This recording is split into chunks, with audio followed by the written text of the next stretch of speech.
Hello everyone. In today's class we will discuss about the topic electric circuit diagrams and Ohm's law. पिछले video में हमने देखा था electric current क्या होता है और ये फ्लो कैसे करता है या क्यों करता है। ठीक है, तो करंट क्या था? फ्लो ऑफ या फिर आप कह सकते हो मोशन ऑफ फ्री इलेक्ट्रॉन्स। जब फ्री इलेक्ट्रॉन्स मूव करते हैं तो इलेक्ट्रिक करंट कॉन्स्टिट्यूट होता है। ठीक है, जिसका ऐसा यूनिट एम्पियर है। राइट, हम करंट को एमामीटर से मेजर कर सकते हैं। इसको हम सीरीज कॉम्बिनेशंस में कनेक्ट करते हैं जी। ठीक है, फिर नेक्स्ट है आपका जो हमने पढ़ा था वो पोटेंशियल डिफरेंस था। जो करंट जो फ्लो होता है इसके पीछे रीजन क्या था? Potential difference. Due to the potential difference in the circuit current flow करता है। Right, okay. हम पोटेंशियल डिफरेंस को किस चीज से मेजर करते हैं? वोल्टमीटर से। ये पैरेलल में कनेक्टेड होता है और इसका ऐसा यूनिट होता है वोल्ट। राइट, नाउ तो हम आज के टॉपिक पे आते हैं, सर्किट डायग्राम्स क्या होता है। तो सर्किट डायग्राम से जो सिंबल है ये ध्यान रखेंगे, जैसे ये सेल को रिप्रेजेंट करना है तो एक बड़ा लाइन है एक छोटा लाइन है, दिस इज द वायर। तो बड़े लाइन को हम पॉजिटिव टर्मिनल एंड छोटे वाले को नेगेटिव टर्मिनल से रिप्रेजेंट करते हैं और ये साइन भी आपको दिखाना है। बैटरी क्या होता है? कॉम्बिनेशन ऑफ टू और more than two cells is called the battery. तो यहाँ भी देखो हमने 3 सेल्स कनेक्ट किया है, ये एक सेल, फिर ये दूसरा सेल और ये तीसरा सेल, थर्ड वन। राइट, तो बड़ा वाला जो लाइन है वो पॉजिटिव, छोटा वाला लाइन को नेगेटिव। तो एक पॉजिटिव टर्मिनल है और नेगेटिव टर्मिनल है। राइट, ओपन स्विच को मुझे इस तरह से डिनोट करना है, क्लोज स्विच को इस तरह से। दोनों में डिफरेंस बस ये है, क्लोज वाले स्विच में मुझे अपने यहाँ पे डॉट देना होता है। ठीक है, नेक्स्ट है बल्ब। ये बल्ब को रिप्रेजेंट करने का वे है। नेक्स्ट है रजिस्टर। देखो बच्चों, रजिस्टर क्या होता है हम पढ़ेंगे नेक्स्ट वीडियो में, बट आप इतना समझ लो जैसे फ्रिक्शन क्या करता है? फ्रिक्शन मोशन को अपोज करता है ना। जैसे कोई ऑब्जेक्ट मूव करता है तो फ्रिक्शन हमेशा मोशन को अपोज करता है। जस्ट लाइक एज रजिस्टर भी करंट को अपोज करता है, करंट के फ्लो को अपोज करता है।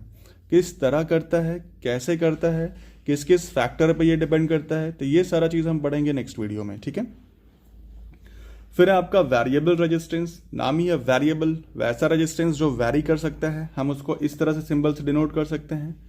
फिर आपको पता है, अभी जस्ट बताया है, एमामीटर क्या करता है एंड वोल्ट मीटर क्या करता है। मुझे कमेंट में बताओगे ammeter, what meters ammeter and volt meter.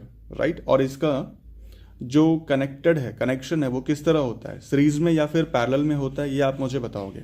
ठीक है, अब सर्किट, जब इलेक्ट्रिक सर्किट अगर हमें ड्रॉ करने के लिए आएगा तो हम किस तरह ड्रॉ करेंगे देखेंगे यहाँ पे।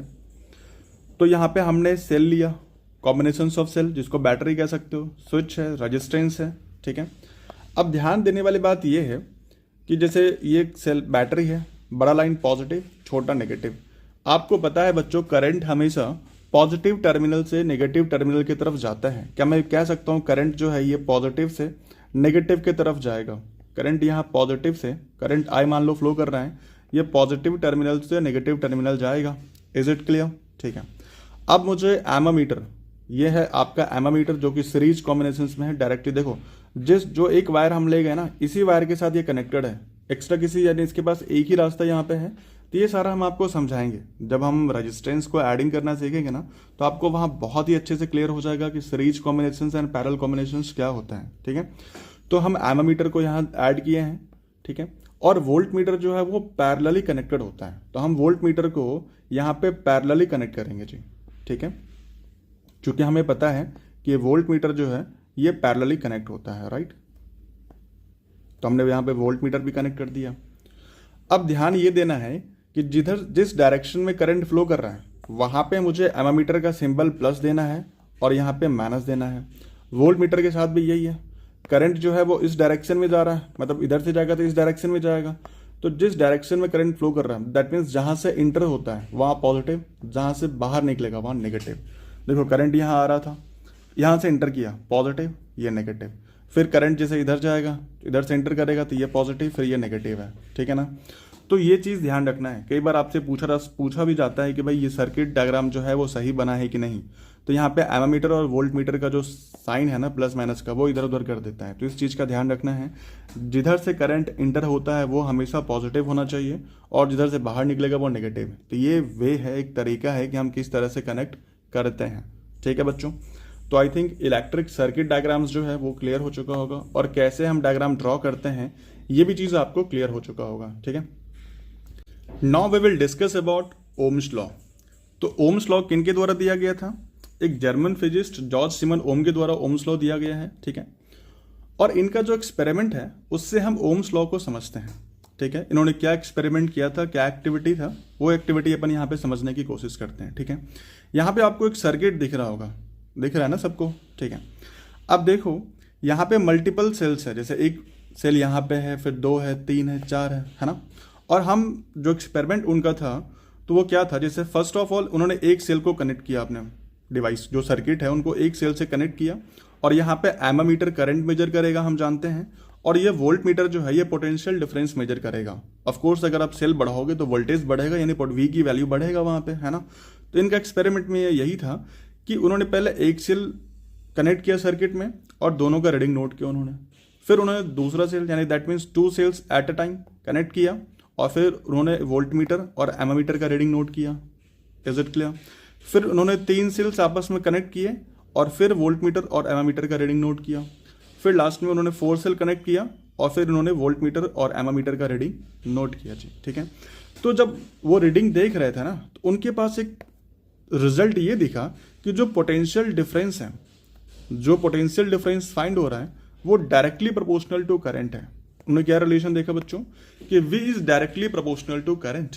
दैट मीन्स ये कि अगर वो cell, that means number of cells increase कर रहे थे, जैसे पहले एक सेल था फिर उन्होंने 2 सेल लिया तो नंबर ऑफ सेल्स बढ़ गया, दैट मीन्स वोल्टेज बढ़ा। अगर वोल्टेज बढ़ रहा है यानी कि पोटेंशियल डिफरेंस बढ़ रहा है तो करंट का वैल्यू भी इंक्रीज होता हुआ दिखा उनको एमामीटर से, ठीक है, क्योंकि ये करंट मेजर करता है। तो उन्होंने ये रिलेशन देखा कि जैसे जैसे हम सेल्स को इंक्रीज कर रहे हैं, दैट मीन्स कि हम पोटेंशियल डिफरेंस को इंक्रीज कर रहे हैं, वैसे वैसे करंट भी इंक्रीज कर रहा है। बात समझ में आ रहा है? और उन्होंने फाइंड किया कि हर बार जो V/I का जो रेशियो होता है ना, जो V/I का जो रेशियो आएगा वो हर बार कांस्टेंट आ रहा था जी। क्या आ रहा था? कांस्टेंट। हर बार V और I का जो रेशियो था, V/I का रेशियो हर बार ही कांस्टेंट आ रहा था। मतलब V को बढ़ाने से I भी बढ़ रहा था, लेकिन रेशियो कांस्टेंट था।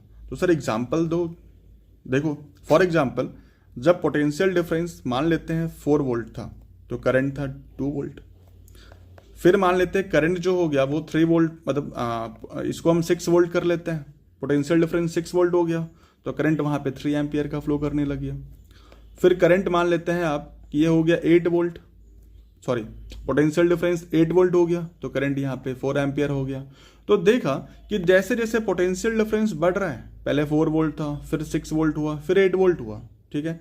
करंट भी बढ़ रहा है, पहले 2 एम्पियर था, फिर 3 एम्पियर हुआ, फिर यहाँ पे 3 एम्पियर से 4 एम्पियर हो गया, है ना। तो पोटेंशियल डिफरेंस के बढ़ने के साथ करंट का वैल्यू भी बढ़ रहा है, लेकिन क्या रेशियो चेंज कर रहे हैं? देखो ये 2 2 जा 4, 3 2 जा 6, 4 2 जा 8। दैट मीन्स हर बार जो रेशियो है वो 2/1 के बराबर ही आ रहा है। Is that clear? तो रिलेशन में उनको कुछ ऐसा ही देखा कि V को बढ़ाने से I भी बढ़ रहा था, लेकिन V और I का जो रेशियो है वो हर बार ही सेम आ रहा था, जिसको उन्होंने कांस्टेंट लिया। और यही कांस्टेंट का नाम हमने दिया रेजिस्टेंस। क्या बोला जी? यही जो कांस्टेंट है ये है R, ठीक है।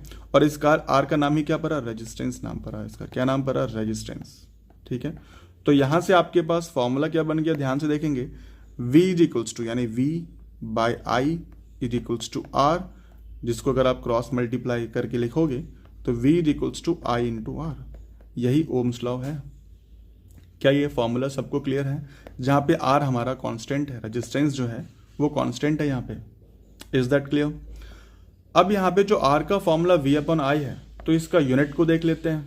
जो हमारा formula R is equals to V/I, इसका यूनिट क्या होगा? देखो हम जानते हैं कि जो रेजिस्टेंस है R is equals to V/I, क्या ये पोटेंशियल डिफरेंस है? इसको अपन वोल्ट से डिनोट करते हैं।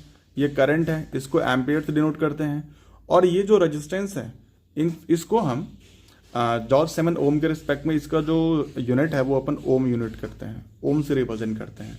तो क्या आप डिफाइन कर सकते हो? अगर मुझे 1 ओम को डिफाइन करना है, मैंने कल भी बताया था, जो फॉर्मूला बेस्ड डेफिनेशन होता है वो बहुत ही सिंपल होता है। अगर आपका फॉर्मूला क्लियर है, अगर आपका कॉन्सेप्ट क्लियर है, तो आपको ये फॉर्मूला बेस्ड डेफिनेशन याद करने की जरूरत नहीं है, ठीक है ना। अगर हमें 1 ओम को डिफाइन करना है, ध्यान से देखिएगा 1 ओम, तो ये 1 ओम कब होगा बच्चों? जब ये पोटेंशियल डिफरेंस भी 1 वोल्ट का हो और जब हमारा करंट भी 1 एम्पियर का फ्लो करेगा। दैट मीन्स अगर कोई कंडक्टर है जिसके दोनों एंड का पोटेंशियल डिफरेंस 1 वोल्ट है और उसमें 1 एम्पियर का करंट फ्लो कर रहा है, दैट मीन्स वहां जो करंट का जो अपोज करने वाला जो रेजिस्टेंस है करंट के फ्लो को, वो 1 ओम का होगा। फॉर एग्जाम्पल जैसे मानो ये अपने पास एक वायर है, ठीक है, यहाँ पे ये पॉइंट ए है, पॉइंट बी है, इस दोनों पॉइंट के बीच का जो पोटेंशियल डिफरेंस है ना वो गिवन है आपका 1 वोल्ट है, और जो करंट फ्लो कर रहा है उसमें 1 एम्पियर का फ्लो कर रहा है, यानी करंट भी दिया है 1 एम्पियर का है, 1 एम्पियर का करंट यहाँ पे फ्लो कर रहा है। तो इसमें जो रेजिस्टेंस की जो वैल्यू होगा वो ऑटोमेटिकली कितना हो जाएगा, 1 ओम का हो जाएगा। तो क्या ये चीज सारे बच्चे को क्लियर है, कोई दिक्कत नहीं है? Now we will discuss about the graph. तो इसका ग्राफ हम किस तरह से बनाएंगे? तो जैसा अभी जस्ट डेटा अपन ने लिया था कि जैसे जैसे पोटेंशियल डिफरेंस अगर अपन इंक्रीज करते हैं, यानी अगर वोल्टेज बढ़ाते हो तो करंट की वैल्यू भी बढ़ रहा था एक्सपेरिमेंट में, है ना, कि जैसे जैसे अगर हम एक सेल लगा रहे थे तो रीडिंग कुछ अलग था, अगर 2 सेल्स कनेक्ट कर रहे हैं तो रीडिंग कुछ अलग आ रहा है। तो करंट है जो कि एम्पियर में है एक्स एक्सिस पे, और वाई एक्सिस पे आपका पोटेंशियल डिफरेंस है। क्या है? पोटेंशियल डिफरेंस, जो कि वोल्ट में आपका यहाँ पे गिवन है। तो जो डेटा अपन ने लिया है ना, उसी डेटा से अपन देखते हैं ये पोटेंशियल डिफरेंस है और यहाँ पे करंट जो कि एम्पियर में है, ठीक है, और ये वोल्ट में है। तो अपन ने जो डेटा लिया था, जैसे वोल्टेज मान लेते हैं कि जब 2 वोल्ट है तो करंट 1 था, फिर यहाँ पे वोल्टेज अपन ने 4 वोल्ट ले लिया तो करंट 2 एम्पियर का हो गया, फिर वोल्टेज 6 वोल्ट लिया, करंट 3 एम्पियर हो गया। तो हर बार देखो रेशियो से ही मारा। तो अब यही डेटा हर बार नहीं आता, अगर आप वोल्टेज जैसा लोगे वैसा करंट आएगा, ठीक है। तो ये तो बस मैंने आपको एक्सप्लेन करने के लिए बताया हूँ कि चलो ऐसा मतलब कुछ ऐसा ही आया था। तो रेशियो हर बार कितना आ रहा है? 2, जो कि सेम है, हर बार रेशियो सेम है ना। तो इसका जब ग्राफ प्लॉट करेंगे अपन, तो ये करंट है, फॉर एग्जाम्पल ये 1 एम्पियर है, ये 2 एम्पियर है, ये 3 एम्पियर है, ये 4 एम्पियर है, ये 5 एम्पियर है। यहाँ पे अपने डबल करके लिया था तो ये 2 वोल्ट हो जाएगा, मान लो ये 4 वोल्ट है, ये 6 वोल्ट है और ये 8 वोल्ट है। तो जब भी इसका ग्राफ प्लॉट करेंगे वो हमेशा एक स्ट्रेट लाइन आएगा बच्चों। कैसा आएगा?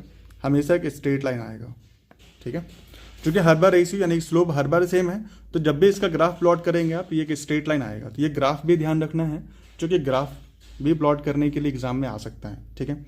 तो हम आज के वीडियो में यहीं तक रखते हैं, ठीक है। कल का वीडियो काफ़ी इंपॉर्टेंट रहने वाला है, क्योंकि कल हम डिस्कस करने वाले हैं कि ये जो रेजिस्टेंस है ये किस फैक्टर पे डिपेंड करता है, ठीक है। तो हम उसके फैक्टर्स को देखेंगे, उस पर एक फॉर्मूला भी है, फिर न्यूमेरिकल्स भी कल वाले क्लास में डिस्कस करेंगे अपन उस पर, ठीक है। तो आज के लिए यहीं तक, bye bye and take care, will meet in the next class.